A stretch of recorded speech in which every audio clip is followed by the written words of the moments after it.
Ciao, sono Daniele Gaggianesi e sono un attore.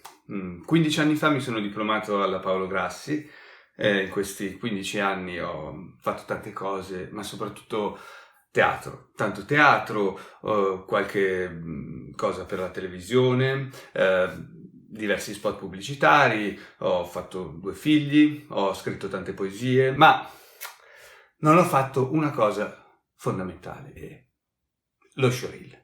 Non l'ho fatto.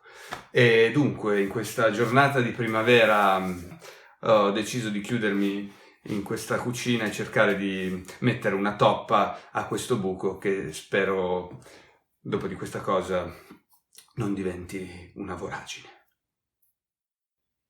Stare con me non è facile.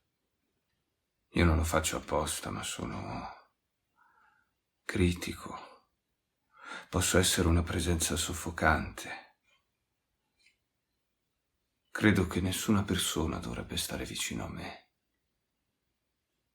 Io le logoro dentro e loro diventano infelici. Ho detto qualcosa di sbagliato? No. No? No. Sicura?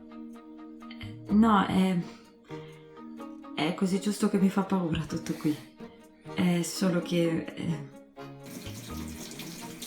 Ueih, eccolo lì, bravo Roveda, siediti lì.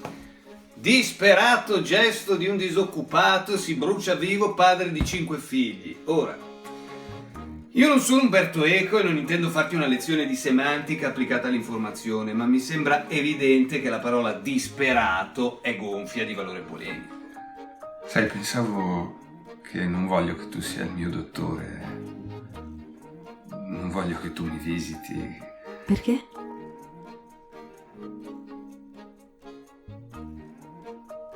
Se poi ci aggiungi la parola disoccupato, disperato, disoccupato, beh, allora siamo di fronte a una vera e propria provocazione. Ah, Vincent. Il mio amico Ralph. Dov'è Lauren? Da Elizabeth. Sei seduto. E non ti arrabbi neanche? Sono arrabbiato. Sono molto arrabbiato, Ralph. Vedi, tu puoi anche sbatterti mia moglie. Se è contenta lei.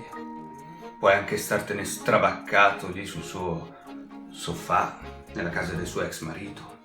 In questa casa postmoderna da snob del cazzo. Se sei contento tu. Ma non ti permetto di stare lì a guardare la mia televisione di merda! Cosa quel televisore, dai? Non t'ho mai tradita, puttana! Forse era meglio se lo facevi. Tu pensi? In fondo è un po' colpa tua, no? Ah certo, gliel'ho chiesto io di scoparti perché mi fa tanto piacere! La nostra situazione è assurda. Sei seduto. Ralph, seduto! Ma perché devo stare qui a giustificarmi? A spiegarti tutto? Che fai qui? Dico quello che penso e faccio quello che dico. Compiuta la quale tu mi prendi il nostro povero uomo direttore e gli sbatti in faccia 5 orfani e un cadavere carbonizzato, no? Ma dico, ma cosa vogliamo farne di questo povero uomo direttore? Un nevrotico che forse ha ucciso lui. Perché mi piaci tantissimo. E io non voglio visitare te. Non vuoi? Perché no? Vogliamo vedere di rifare insieme questo titolo.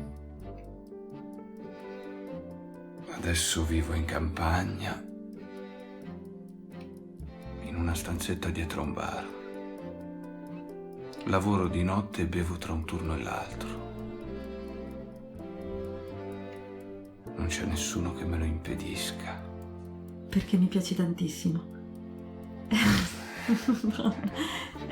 Vabbè, io adesso devo andare. Sì, Bene, capito. bene. Bene, più che giusto. Ci vediamo, eh. Ciao. Ciao. Dopo tutti questi anni, è una vittoria. Dai, scrivi. Drammatico suicidio. Drammatico suicidio, 2 parole di che cos'era calabrese, poveretto. Dai, allora, di un immigrato, una parola sola, ma che contiene anche disoccupato, il disperato, il parecchio coi figli. Dà un'informazione in più però, il succo della notizia, lo veda, la sintesi. Dai, che la sto facendo, adesso lo ricopio e lo porti direttamente in composizione, vai!